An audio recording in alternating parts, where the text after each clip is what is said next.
Like many cities around the world, Brisbane has a rail connection to its airport, known as Airtrain. This 15.9-kilometre service, however, is plagued by underutilisation, high fares and infrequent service. And today, I'll be going over the history, issues and solutions to Brisbane's burdensome, baffling and blatantly overpriced Airtrain service.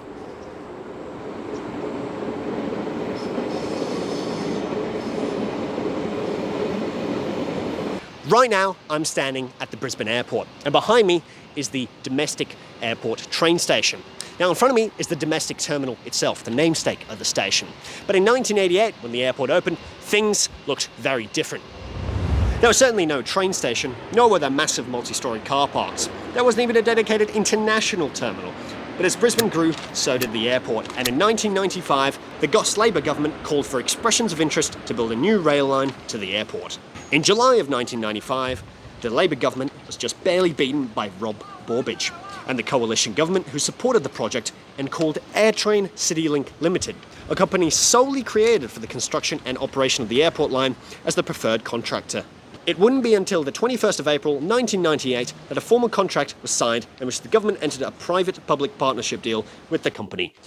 Borbidge's term in office was not smooth sailing. Straight after getting elected in 1996, the government got into a scandal after it was uncovered that Russell Cooper, the Minister of Police, and the Queensland Police Union bribed Borbidge in exchange for guarantees of greater police powers. When the Criminal Justice Commission, that's Queensland's anti-corruption body at the time, called out this blatant act of corruption, the Borbidge cabinet responded by defunding said commission. Due to all that and other factors, by 1998, the Borbidge coalition government was very unpopular and was destroyed by Labor in a landslide victory. Construction of the airport line started shortly after, and on the 5th of May 2001, Queensland Premier Peter Beattie opened the airport line to the public. So we are joining 160 cities around the world where we can link the city heart to the airport.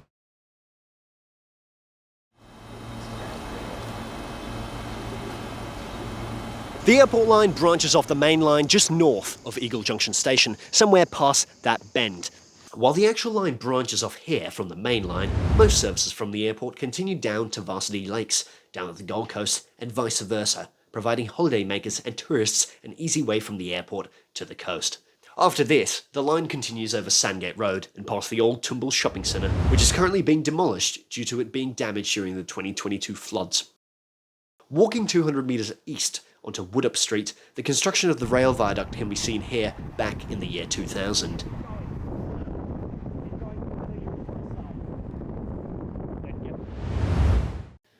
The route then goes over Southern Cross Way, narrowly missing the SkyGate and DFO shopping centres. The section of track past the shopping centre gets a bit weird. There are these double pillars, one double pillar here and another 300 metres that way. And it's the only time on the airport spur line that you see these. They're nowhere else. The weird thing is I haven't been able to find any sources that suggest what these might be for. So if anyone does know what they are for, please tell me in the comments below. Anyway, back to the video. The line then curves through the M1 and past an industrial estate. Zooming on this part of Airport Drive, we can compare the footage from 2001 to today.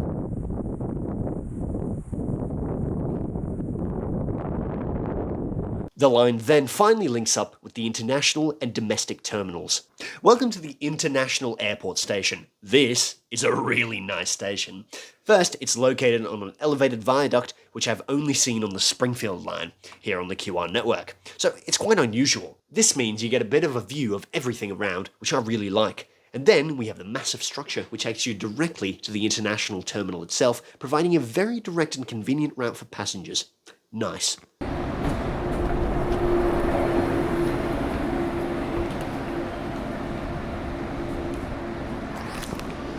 And this is the domestic airport station. Once again, an elegant station with a nice concourse leading into the domestic terminal.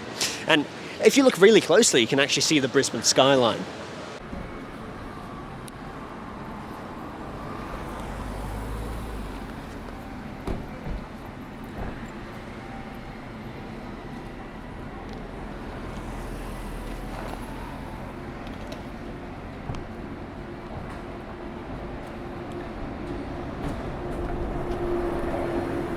So what's the problem with this service? I mean, it's very quick, getting from the domestic airport to the city centre in only 22 minutes.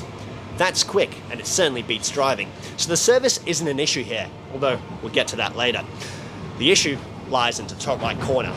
$108 is how much it cost me and 3 of my mates, so 4 in total, to travel only 4 stops. We started at Eagle Junction, took the train to International Terminal Station, which cost $10.95 per person, did some filming, and went to the domestic terminal, which only costs us $5.10 each for cross-terminal transfers. Did some more filming there, and now we are on the way back to Eagle Junction. And when we tap off at the fare gate, we will be charged an additional $10.95 each. This comes to a grand total of $108 to have 4 people travel just 4 stops. 4.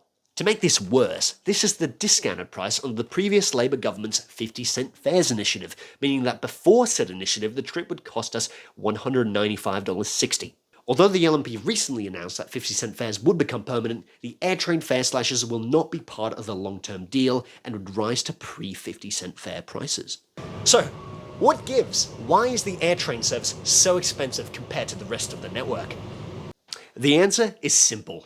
The passenger rail network in Queensland is run by Queensland Rail, a company owned by the Queensland government, and as such, Queensland Rail runs services on the rail network at losses, which is then made up by subsidies provided by the government. This basically means that QR does not need to make a profit on passenger services to stay afloat, and can afford to make them very cheap. Airtrain is different, however. When the Borbidge Coalition government signed the deal back in 1998, they entered a public-private partnership with the Airport City Link Company, in which the company builds the rail line out of their own pocket, but in return the company is allowed to operate and keep any profits from fares before the line is transferred back to the government after a certain amount of time. In our case, this happens in 2036. So you see the issue now. While Queensland Rail is incentivised to provide cheap and convenient services to passengers, the people running the airport line are incentivised to make as much bloody cash as humanly possible before their contract runs out in 2036. Well, if Airtrain's that bad, why don't people just get an alternate form of public transport? A bus, for an example. Well, they can't. Part of the contract that the Borbidge government signed back in 1998 states that the only public transport services to the airport that are allowed are Airtrain services, and this has massive implications. This means that Airtrain has zero competition, effectively granting it a monopoly on public transport services to the airport, and theoretically, this monopoly allows them to raise prices as high as they want, and people will be forced to pay as they have no other alternative. But taxis are still allowed, so realistically, while prices are high, they can't go any higher. Otherwise, people will just use, taxis over Airtrain. Monopolies are horrible for consumers, simply because if Airtrain has no competition, then what's the point of being competitive by lowering fares, which they see as lost profits, when you can do nothing and reap all the benefits? But it gets worse. Prioritising profits above everything else means that apart from a brief section at the start and end, the line is entirely single track. This means that the most frequent services can only run at 15-minute intervals, putting a bottleneck on future capacity. But it's not just Airtrain CityLink that is at fault. Train services and frequency are controlled by Queensland Rail and are quite poor. Between 2001 and 2010, trains stopped running at only 8 p.m. This was extended to 10 p.m. in 2010, however, the Airtrain operating hours only cover about 95% of flights. But the hours of operation are not the only shortfalls with the service that Airtrain has. Frequency is also problematic. On weekdays, Airtrain runs at 15-minute intervals from 7:30 to 10:30 a.m., from 12 to 1:30 p.m, and from 3 to 6 p.m, running in 30-minute intervals for the rest of the time, and only running in 30-minute intervals on all of weekends. This means that on weekdays, out of the 17 hours that Airtrain operates, only about 44% of the services operate at 15-minute frequencies, and on weekends, this figure, unsurprisingly, drops to 0, which is atrocious service for a decently sized airport, which will only significantly expand in the time leading up to the Olympics. Also, as a personal pet peeve, Airtrain has these ads and statements plastered everywhere, some of which are either misleading or just downright false, such as this one. A train every 15 minutes, when in reality it should say a train every 15 minutes. On weekdays only, if you're lucky to arrive between the hours of 7:30 to 10:30, 12 to 1:30, or 3 to 6 p.m. Give us your money. Or this completely false statement on their website, your average wait time is 7 minutes. No asterisks, no nothing. It just straight up implies that the train runs in 15-minute intervals all day long, and further down it says that the 15-minute frequencies are only during peak times, but does not provide the times. So you have to click on this hyperlink for the timetable, except the hyperlink does not work and spits out an error message. Splendid job, Airtrain CityLink. All of the deficiencies in the airport line listed above have led to a lower patronage on the line than could have theoretically been achieved. Take Perth's airport line. Perth is a city just smaller than Brisbane, at a population of 2.15 million compared to 2.54 million for Brisbane. And the journey on the train from the airport to the CBD takes 22 minutes, with driving taking the same amount of time, which is exactly the same in Brisbane. The patronage for the Airtrain between 2022 and 2023 was 263,969. The patronage for Perth's airport line between the same period was 4,860,015, which looks like this on a graph. The difference is staggering. So what are the differences between the two lines? Perth's line is owned by the government, meaning fares that cost as much as the rest of the network. It runs 1,019 services per week instead of Airtrain's 632. The trains run at 15-minute frequencies all day, and due to the dual track, runs at even higher frequencies at peak times. It is worth noting the line has 3 stations instead of 2, like on our airport line, and that Perth's rail network is utilised a lot more by residents. But I doubt this is the main reason that Perth's line is 18.5 times more popular than ours. But hey, at least we have an airport link. Melbourne.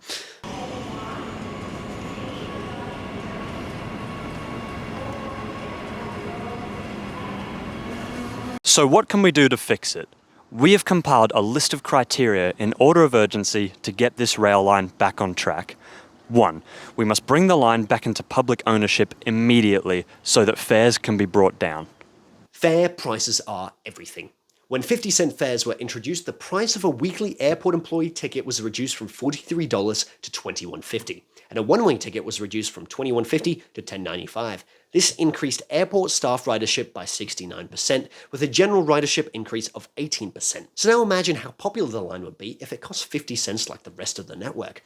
This shows that buying back Airtrain to reduce fares is crucial for an increase in ridership. This, however, is a time-sensitive task, as the longer we wait, the higher Airtrain will be valued at. This is due to the 2032 Olympics, which will boast passenger numbers going through the airport as well as airport staff, all of which could be potential Airtrain customers. And buying out Airtrain is not a new idea. In late 2022, Brisbane City Council Public Transport Chairman Ryan Murphy expressed interest in extending metro bus services into the airport. He called on the state government to buy back Airtrain so public transport exclusivity around the airport could end. The Brisbane Airport Corporation echoed Murphy's sentiment. Labor Transport Minister at the time, Mark Bailey, responded with the political equivalent of having a temper tantrum, implying that the state government would only consider buying Airtrain if the BCC contributed with the finances. Ironically, it would be the same Mark Bailey negotiating a deal to buy back Airtrain in the second half of 2023, before negotiations broke down in November of that year. Mark Bailey was replaced by Bart Mellish as Transport Minister in December of 2023, who tried negotiating a deal once again, before that also failed in mid-2024. Greens MP Michael Berkman, yes, that same one from the last video, called Airtrain an embarrassment to the government, and even the LNP considered buying back the line as a measure to help alleviate the cost of living crisis. So buying back Airtrain enjoys bipartisan support in Parliament, support from the Greens, the Brisbane Airport Corporation, and anyone who has taken this line, basically everyone at this point. We could only hope that the next round of negotiations is successful, since if we don't buy back the line and lower fare prices before the Olympics, Brisbane will become a, quote, international joke, says Professor Matthew Burke, the Deputy Director of Griffith University's Cities Research Institute, and I happen to agree with him. This brings me to the second goal. 2. We must increase frequencies to 15 minutes throughout the duration of the day, not just at peak times. This one is pretty self-explanatory. 30-minute frequencies throughout the day is not acceptable for an airport the size of Brisbane. 3. We must construct a station to serve the SkyGate shopping centre. I'm standing here near these strange double pillars, and behind me is the SkyGate shopping centre, and it is massive. Back in 2001, when the line was open, the precinct looked like this, so a station was not justified. Over time, however, this precinct has expanded significantly, and the need for a station has only grown. Building a station here would help increase accessibility to the Brisbane Airport and surrounding areas. In fact, in 2016, the Brisbane Airport Corporation lobbied for a new Airtrain station to be constructed here at the SkyGate shopping centre. However, like all things Airtrain, this went nowhere. And lucky last, 4. We must duplicate the line for future demand. With jobs increasing by 50% and number of passengers travelling through the airport doubling by 2040, the line's capacity must keep up with demand. Thus, duplicating the line is essential if we want public transport to have a chance of competing with the automobile. As Robert Dow of the public transport advocacy group Rail Back on Track said, half-baked projects have long-term consequences. And he might have been right. Making public infrastructure properly the first time is always cheaper than having to fix it in the long run. So maybe after all those changes that were listed above have been implemented, we might just make the plane by catching Airtrain. And with that said, I hope you learned something new today. And thank you very much for watching.